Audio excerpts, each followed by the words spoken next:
ನಮಸ್ಕಾರ ಸ್ನೇಹಿತರೆ, Vishwavani TV ಸ್ಪೆಷಲ್ನ big boss ಅಪ್ಡೇಟ್ಗೆ ಸ್ವಾಗತ. ನಾನು ಸುಜಯ್ ರಾಜ್. ಸ್ನೇಹಿತರೆ, ಹೇಗಿತ್ತು ನಿನ್ನೆ ಎಪಿಸೋಡ್? ಕಾವ್ಯ ಮತ್ತು ಗಿಲ್ಲಿ ನಿನ್ನೆ ಕ್ಯಾಪ್ಟನ್ಸಿ ಟಾಸ್ಕಿಂದ ಔಟ್ ಆಗಿದ್ದು ಯಾರಿಗೆಲ್ಲ ಖುಷಿ ಆಯಿತು, ಯಾರಿಗೆಲ್ಲ ಬೇಜಾರಾಯಿತು, ದಯವಿಟ್ಟು ಕಮೆಂಟ್ ಬಾಕ್ಸಲ್ಲಿ ಕಮೆಂಟ್ ಮಾಡಿ ತಿಳಿಸಿ.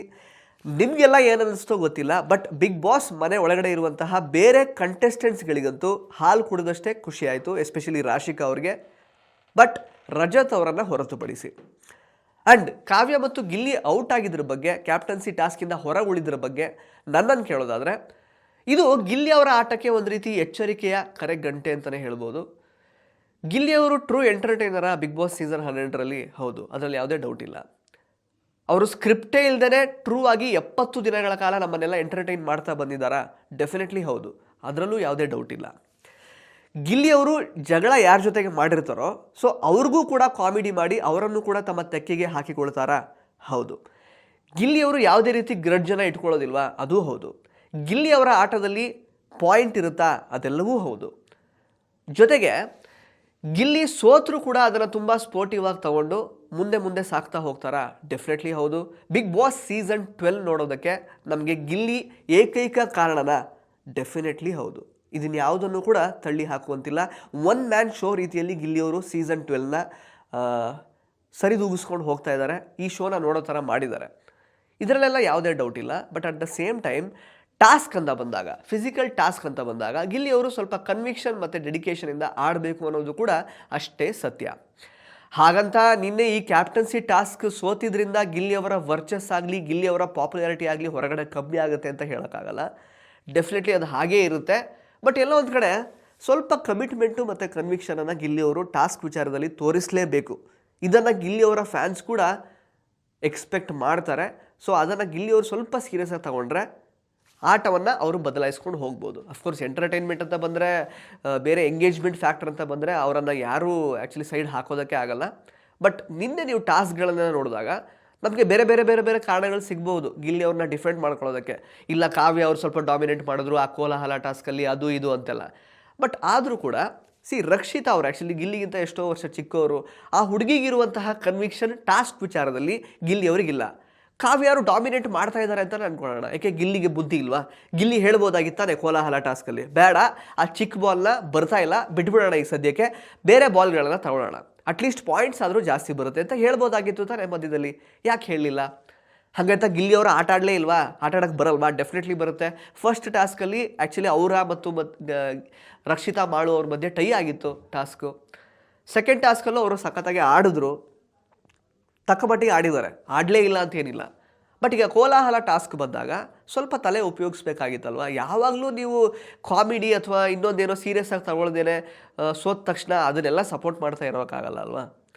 ಸ್ವಲ್ಪ ಕನ್ವಿಕ್ಷನ್ ಇಟ್ಕೊಂಡು ಏನು ಮಾಡಬಹುದು, ಓಕೆ ಏನೋ ಒಂದು ವರ್ಕ್ ಆಗ್ತಾ ಇಲ್ಲ, ಚಿಕ್ಕ ಬಾಲ್ ಸಿಗ್ತಾ ಇಲ್ಲ, ಬೇರೆದಕ್ಕೆ ಹೋಗೋಣ, ಡಾಮಿನೇಟ್ ಮಾಡ್ತಾ ಇದ್ದರೆ ನೀವು ಬೈಬೇಕಾಗಿತ್ತು ಆ್ಯಕ್ಚುಲಿ ಕಾವ್ಯಾಗೆ, ಬೇಡ ಇದು ಬಿಟ್ಟಾಕೋಣ, ದೊಡ್ಡ ಬಾಲ್ ತಗೊಳ್ಳೋಣ ಅಂತ.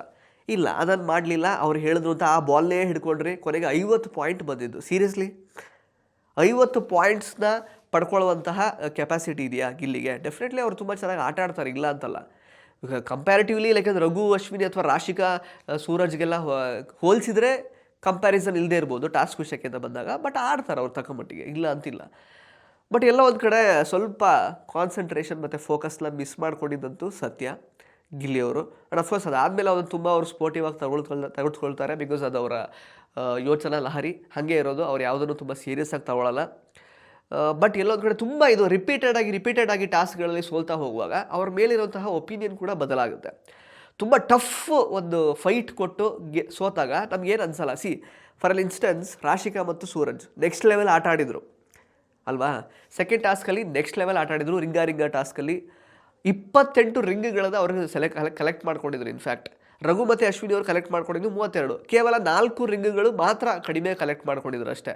ಸೊ ಅಂದರೆ ಒಳ್ಳೆ ಫೈಟ್ ಕೊಟ್ಟಿದ್ರು ಅಲ್ವಾ? ಸೊ ಆ ರೀತಿ ಆಟ ಆಡಿ ಸೋತಾಗ ಅದು ಪರ್ಸ್ನಾಲಿಟಿಯನ್ನು ಕೂಡ ತೋರಿಸುತ್ತೆ ಆ್ಯಕ್ಚುಲಿ. ಅಂದರೆ ನೀವೊಂದು ವಿಷಯ ಅಥವಾ ಏನೋ ಒಂದು ಟಾಸ್ಕು, ಅದೇನೋ ಒಂದು ಸಾಧಿಸಬೇಕು ಅಂತ ಏನೋ ಒಂದು ಟಾಸ್ಕನ್ನು ಕೊಟ್ಟಾಗ ಗಿಲ್ಲಿಯವರು ಎಷ್ಟರ ಮಟ್ಟಿಗೆ ತಮ್ಮನ್ನು ತಾವು ಕಮಿಟ್ ಮಾಡ್ಕೊಳ್ತಾರೆ ಆ ಒಂದು ಟಾಸ್ಕಿಗೆ, ಎಷ್ಟು ಮಟ್ಟಿಗೆ ಡೆಡಿಕೇಶನ್ ಕೊಡ್ತಾರೆ ಅನ್ನೋದು ಕೂಡ ಮ್ಯಾಟ್ರ್ ಆಗುತ್ತಲ್ವ. ಸೊ ಅದು ಕೂಡ ಪರ್ಸ್ನಾಲಿಟಿಯ ಭಾಗ ಆಗುತ್ತೆ ಇನ್ಫ್ಯಾಕ್ಟ್ ಹೇಳಬೇಕು ಅಂದರೆ. ಬಿಕಾಸ್ ಎಲ್ಲೂ ಕೂಡ ಸೂರಜ್ಗೆ ರಾಶಿಕಾ ಮೊದಲಿಂದ ಸೋಲ್ತಾನೆ ಇರಬಹುದು, ರಾಶಿಕಾ ಅಂತೂ ಸಿಕ್ಕಾಪಟ್ಟೆ ಸಲ ಕ್ಯಾಪ್ಟನ್ಸಿ ಟಾಸ್ಕ್ ಆಡೋದಕ್ಕೆ ಹೋಗಿ ಎಷ್ಟು ಸಲ ಅವರು ಮಿಸ್ ಮಾಡಿಕೊಂಡ್ರು ಕ್ಯಾಪ್ಟನ್ ಆಗೋದನ್ನು. ಬಟ್ ಸ್ಟಿಲ್ ಅವ್ರ ಬಗ್ಗೆ ನಮಗೇನು ಬೇಜಾರು ಅನ್ಸಲ್ಲ. ಅವ್ರು ಈಗಲೂ ಲೈಕ್ ಟಾಸ್ಕ್ ಕ್ವೀನ್ ಅಂತಲೇ ಅನಿಸುತ್ತೆ ಬಿಗ್ ಬಾಸ್ ಸೀಸನ್ 12 ಹೌದಾ ಅಲ್ವಾ? ಅದನ್ನೇನು ನಾವು ತಳ್ಳಿ ಹಾಕೋಕ್ಕಾಗಲ್ಲ. ಬಟ್ ಎಲ್ಲೊಂದು ಕಡೆ ಅಲ್ಲೊಂದು ವ್ಯಕ್ತಿತ್ವ ಕಾಣಿಸ್ತಾ ಇದೆ. ಅಂದರೆ ತುಂಬ ಫೋಕಸ್ಡ್ ಆಗಿ ಅವ್ರು ಆಟ ಆಡ್ತಾರೆ. ಬೇರೆ ವಿಷಯ ಬಿಟ್ಟು ಹಾಕಿ ಎಂಟರ್ಟೈನ್ಮೆಂಟ್ ಇಲ್ಲ, ಏನೂ ಇಲ್ಲ. ಸಿಕ್ಕಾಪಟ್ಟೆ ಜಲಸಿ ಇದೆ ರಾಶಿಕಾ ಅವ್ರಿಗೆ, ಎಲ್ಲರ ಮೇಲೂ, ಹುಡುಗಿರ ಮೇಲೆ ಎಸ್ಪೆಷಲಿ. ಮತ್ತು ಕಾವ್ಯ ಗಿಲಿನ ಸಿಕ್ಕಾಪಟ್ಟೆ ಟಾರ್ಗೆಟ್ ಮಾಡ್ತಾರೆ, ಅದೆಲ್ಲವೂ ಹೌದು. ಬಟ್ ಟಾಸ್ಕ್ ಅನ್ನುವಂತಹ ವಿಚಾರ ಬಂದಾಗ ತುಂಬ ಫೋಕಸ್ಡ್ ಆಗಿರ್ತಾರೆ. That is also the part of personality ಅಲ್ವಾ? ಗಿಲ್ಲಿ ಅವರಲ್ಲಿ ಅದು ಕಾಣ್ತಾ ಇಲ್ಲ. ಸೊ ಅವರು ಅದನ್ನು ತೋರಿಸ್ಕೊಳ್ಬೇಕಾಗಿತ್ತು. ಎನಿವೇಸ್ ಆಗಿದ್ದಾಯಿತು. ಈಗ ಅದರಿಂದ ಗಿಲ್ಲಿ ಅವರ ಪಾಪ್ಯುಲಾರಿಟಿ ಮೇಲೆ ಏನು ಕಣ್ಣು ಬೀಳಲ್ಲ, ಯಾರೂ ಕೂಡ ಅವ್ರನ್ನ ದೂಷಿಸೋದು ಇಲ್ಲ. ಬಟ್ ಎಲ್ಲೋ ಒಂದು ಕಡೆ ಇನ್ನು ಮುಂದಿನ ದಿನಗಳಲ್ಲಿ ಟಾಸ್ಕ್ ಅಂತ ಬಂದಾಗ ಅವ್ರು ಗೆಲ್ಲಲೇಬೇಕು ಅನ್ನುವಂತಹ ಒಂದು ಹಠದೊಂದಿಗೆ, ಛಲದೊಂದಿಗೆ ಆಡಿದಾಗ ಮಾತ್ರ ಅವ್ರು ಏನು ಎಂಟರ್ಟೈನ್ ಮಾಡ್ತಾ ಇದ್ದಾರೆ, ಎಂಗೇಜಿಂಗ್ ಆಗಿ ಇಟ್ಕೊಳ್ತಾ ಇದ್ದಾರೆ, ಬಿಗ್ ಬಾಸ್ ಸೀಸನ್ 12 ನೋಡೋದಕ್ಕೆ ಅವರೇ ಕಾರಣರಾಗಿದ್ದಾರೆ. ಅದಕ್ಕೆ ಇನ್ನಷ್ಟು ಪುಷ್ಟಿ ಕೊಟ್ಟಾಗುತ್ತೆ ಅವರು ಟಾಸ್ಕ್ಗಳಲ್ಲಿ ತುಂಬ ಚೆನ್ನಾಗಿ ಫೋಕಸ್ಡ್ ಆಗಿ ಪರ್ಫಾರ್ಮ್ ಮಾಡಿದ್ರೆ. ಇಲ್ಲ ಅಂತ ಹೇಳಿದ್ರೆ ಯಾಕಂದರೆ ಎಲ್ಲದರಲ್ಲೂ ಸಖತ್ತಾಗಿದ್ದಾರೆ, ಬರೀ ಮಾತಾಡ್ತಾರೆ, ಕಾಮಿಡಿ ಮಾಡ್ತಾರೆ. ಬಟ್ ಟಾಸ್ಕ್ ಅಂತ ಬಂದರೆ ಟುಸ್ ಅಂತ ಆಗಿಬಿಡುತ್ತೆ. ಅಂದರೆ ನಿಮ್ಮಲ್ಲಿರುವ ಪಾಸಿಟಿವ್ಸ್ ಕೂಡ ಗಿಲ್ಲಿ ಅವರ ಎಗೇನ್ಸ್ಟ್ ಆಗಿರೋರು ಅದನ್ನು ಹೈಲೈಟ್ ಮಾಡೋಕ್ಕೆ ಸ್ಟಾರ್ಟ್ ಮಾಡ್ತಾರೆ. ಟಾಸ್ಕಲ್ಲಿ ನೀವು ಸೋಲ್ತಾ ಇದ್ದಾರೆ ಯಾವಾಗಲೂ. ಸೊ ಟಾಸ್ಕನ್ನು ಕೂಡ ಸೀರಿಯಸ್ ಆಗಿ ಕನ್ಸಿಡರ್ ಮಾಡಲೇಬೇಕಾಗುತ್ತೆ. At least you have to give your best. ಸೋತ್ ಹೋಗಲಿ ಪರವಾಗಿಲ್ಲ, ಬಟ್ ಸಾಕಷ್ಟು ಶ್ರಮ ಹಾಕಿದ್ರ ಅದು ಜನಗಳಿಗೆ ಕಾಣಬೇಕಾಗುತ್ತೆ. ಇಲ್ಲಾಂದರೆ ಅದನ್ನೇ ಪಾಯಿಂಟ್ ಔಟ್ ಮಾಡಿ ಇವನು ಬರೀ ಮಾತಾಡ್ತಾನಷ್ಟೇ, ಇವನ ಕೈಲಿ ಏನೂ ಆಗಲ್ಲ ಅನ್ನೋ ಥರ ಜನಗಳು, ಎಸ್ಪೆಷಲಿ ಗಿಲ್ಲಿಯವರ ಎಗೇನ್ಸ್ಟ್ ಇರುವಂಥವರು, ಗಿಲ್ಲಿಯವರ ಫ್ಯಾನ್ಸ್ ಅಲ್ಲದೇ ಇರೋರು ಟಾರ್ಗೆಟ್ ಮಾಡೋದಕ್ಕೆ ಶುರು ಮಾಡ್ತಾರೆ. ಇದು ನನಗನ್ಸಿದ್ದು.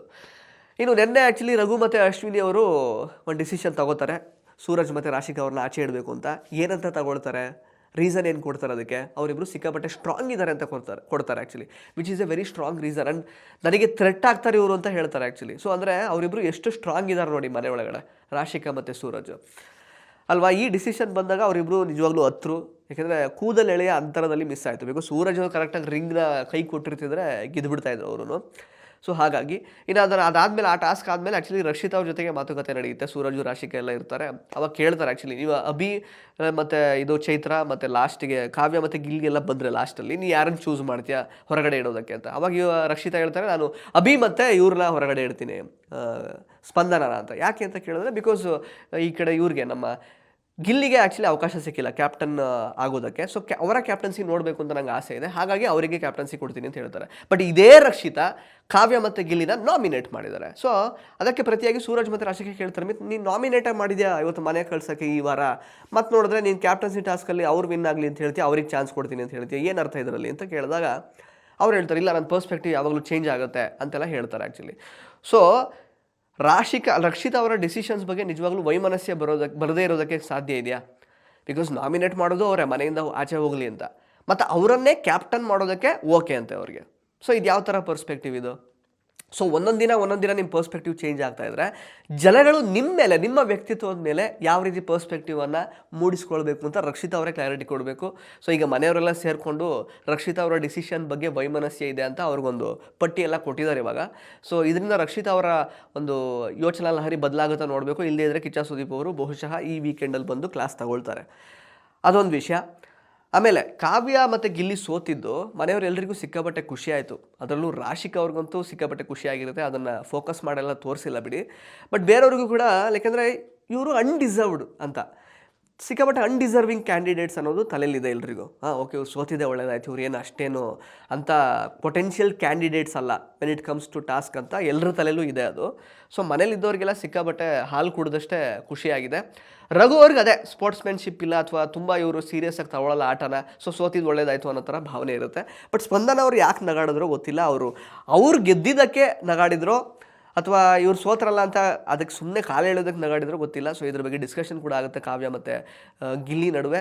ಬಟ್ ಸ್ಪಂದನ ಅವರು ಬಹುಶಃ ಅವ್ರು ಗೆದ್ರಲ್ಲ ಅನ್ನುವಂತಹ ಖುಷಿಯಲ್ಲಿ ಮೋಸ್ಟ್ಲಿ ನಗಾಡಿದ್ರು ಅಂತ ಅನಿಸುತ್ತೆ. ಬಟ್ ಇದೆಲ್ಲವನ್ನು ಹೊರತುಪಡಿಸಿದ್ರೆ ರಜತ್ ಅವರು ಆ್ಯಕ್ಚುಲಿ ಗಿಲ್ಲಿ ಕಾವ್ಯಕ್ಕೆ ಸಪೋರ್ಟ್ ಮಾಡ್ತಾನೆ ಬರ್ತಾ ಇದ್ದಾರೆ ಫಸ್ಟಿಂದ. ಇದನ್ನು ಗಿಲ್ಲಿ ಅವರು ಕೂಡ ಹೇಳ್ತಾರೆ. ಇನ್ನು ಈ ಒಂದು ಕೋಲಾಹಲ ಟಾಸ್ಕ್ ಆದಮೇಲೆ ಕ್ಯಾಪ್ಟನ್ಸಿ ಟಾಸ್ಕ್ ಬರುತ್ತೆ, which was a very well design task ಅಂತಲೇ ಹೇಳ್ಬೋದು. ಈ ಟಾಸ್ಕಲ್ಲಿ ಚೈತ್ರ ಅವರ ಆಟವನ್ನು ನಿಜವಾಗ್ಲೂ ಶ್ಲಾಘಿಸಲೇಬೇಕು. ತುಂಬ ಚೆನ್ನಾಗಿ ಅಭಿ ಅವರು ಹೇಳಿದಂತಹ ಒಗಟುಗಳನ್ನು ಬಿಡಿಸಿದ್ರು. ಈ ಕಡೆ ರಕ್ಷಿತಾ ಅವ್ರಿಗೆ ಆ್ಯಕ್ಚುಲಿ ಅರ್ಥ ಆಗ್ತಿರ್ಲಿಲ್ಲ, ಅಂದರೆ ಅವ್ರಿಗೆ ಫಸ್ಟ್ ಆಫ್ ಆಲ್ ಕನ್ನಡ ಸರಿಯಾಗಿ ಬರಲ್ಲ. ಸೊ ಅದನ್ನು ಅರ್ಥ ಮಾಡಿಕೊಂಡು ಅದಕ್ಕೆ ತಕ್ಕ ಹಾಗೆ ಕೀ ಎಲ್ಲ ಹುಡ್ಕೋದು, ಲೊಕೇಶನ್ಗೆ ಹೋಗಿ ಅವ್ರಿಗೆ ನಿಜವಾಗ್ಲೂ ಕಷ್ಟ ಆಗ್ತಿತ್ತು ಬಹುಶಃ. ಜೊತೆಗೆ ಮಾಳು ಮತ್ತು ಲೈಕ್ ರಕ್ಷಿತಾ ಅವ್ರದ್ದು ಲೈಕ್ ಅಂದರೆ ಸ್ಲ್ಯಾಂಗ್ ವೈಸ್ ಆಗಿರ್ಬೋದು, ಅದು ತುಂಬಾ ಲೈಕ್ ಸಾಕಷ್ಟು ಅಜಗಜಾಂತರ ವ್ಯತ್ಯಾಸ ಇದೆ. ಅರ್ಥ ಮಾಡ್ಕೊಳ್ಳೋದು ಕಷ್ಟ, ಇವ್ರು ಹೇಳ್ತಿರೋದು ಮತ್ತು ಅವ್ರಿಗೆ ಅರ್ಥ ಆಗೋದು, ಇದೆಲ್ಲ ತುಂಬಾ ಕಷ್ಟ ಆ್ಯಕ್ಚುಲಿ ಹೇಳಬೇಕು ಅಂದರೆ. ರಕ್ಷಿತ್ ಅವರಿಗೆ considerably it was a tough task, because ಅವ್ರಿಗೆ ಅರ್ಥ ಆಗಲ್ಲ ಕನ್ನಡ.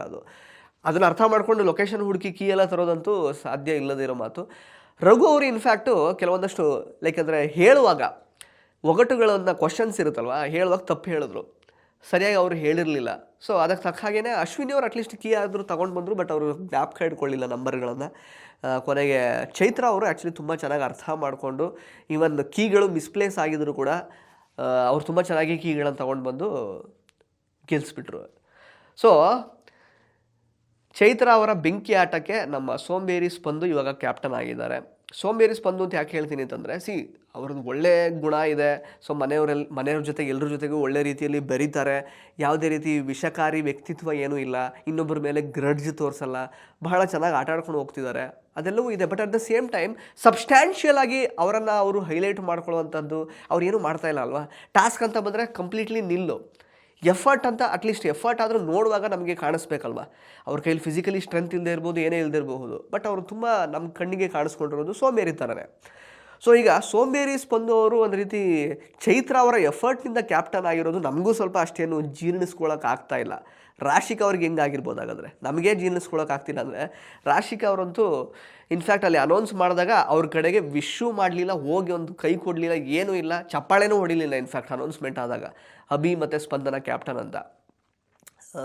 ಸೊ ಇದಿಷ್ಟು ನೆನ್ನೆ ನಡೆದಿದ್ದು.